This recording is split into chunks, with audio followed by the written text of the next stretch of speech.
Hello दोस्तों, स्वागत है आपका कॉमिक्स टाइम्स में। और आज हम शुरू कर रहे थे एक और बेहतरीन कॉमिक्स जिसका नाम है मौत के बाद। ये छोटी सी कहानी है दोस्तों, आपके लिए प्रस्तुत कर रहा हूँ। इसका पहला पेज आप देख सकते हैं दोस्तों।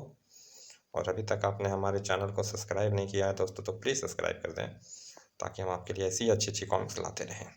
चलिए शुरू करते हैं बिना समय गंवाए। न्यूक्लियर वॉर यानी एटमी जंग के बाद धरती से मानव जाति की समाप्ति निश्चित है। लेकिन क्या तबाही के पश्चात धरती पर दोबारा जीवन पनप पाने की संभावना है? इसी प्रश्न का संभावित उत्तर इस चित्रकथा में दिया जा रहा है। सिविल इंजीनियर तु तुरस अपनी पत्नी के साथ विचार मगन था।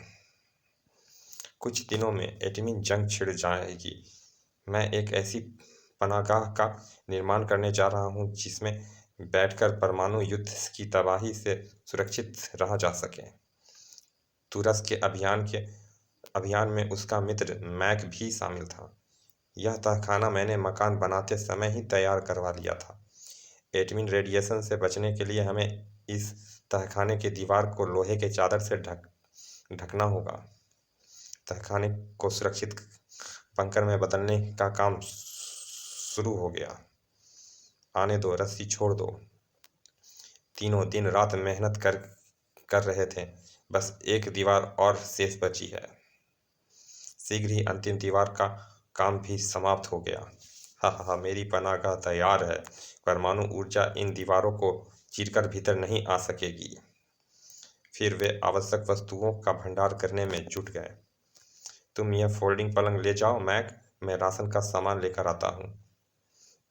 12 घंटे के भीतर ही उन्होंने राशन सहित सभी आवश्यक सामान नीचे पहुंचा दिए थे। अब हमारी तैयारी पूरी हो चुकी है। जरूरत का सारा सामान और 3 आदमियों के लिए 3 महीने का राशन यहाँ मौजूद है। Very good. युद्ध छिड़ते ही हम लोग यहाँ आकर छुप जाएंगे। फिलहाल ऊपर चलो। युद्ध छिड़ने की प्रतीक्षा करते हुए तीनों ही अपने अपने विचारों में खोए हुए थे। सारी दुनिया तबाह हो जाएगी, मगर हम 3 इंसान जीवित रहेंगे। दुनिया की तबाही के बाद वीरान धरती पर मेरी और तुरस की हैसियत एडम और अव्वा की तरह होगी। तुरस के विचार उनसे भिन्न थे। नीचे 3 आदमियों के लिए 3 महीने का राशन है, लेकिन अगर उसे एक ही आदमी इस्तेमाल करे तो यह राशन तो 9 महीने तक चल सकता है।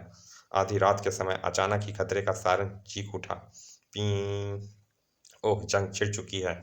मैं नीचे जा रहा हूँ। तुम लोग खिड़की और दरवाजे बंद करके नीचे आ जाना। अब उन मूर्खों की मुझे कोई आवश्यकता नहीं है। तुरस ने तहखाने में उतरकर दरवाजा भीतर से लॉक कर लिया। सारी दुनिया तबाह हो जाएगी, बस मैं बचा रहूंगा, इस धरती का अकेला इंसान। हा हा हा हा हा। ऊपर शत्रु के विमान आ पहुंचे थे और परमाणु बमों की बरसात आरंभ हो चुकी थी। चारों ओर हाहाकार मचा हुआ था। आई बड़ा, भागो। ऊपर मैं तहखाने का दरवाजा पीट रहा था। यह क्या मजाक है तुरस, दरवाजा खोलो। दरवाजा खोलो तुरस, मुझे तो आने दो, मैं तुम्हारी पत्नी हूँ। ठाक ठाक।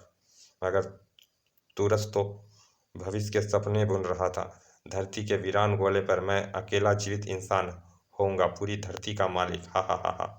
तभी ऊपर से एक विमान ने बम गिराया और तुरस का मकान आग के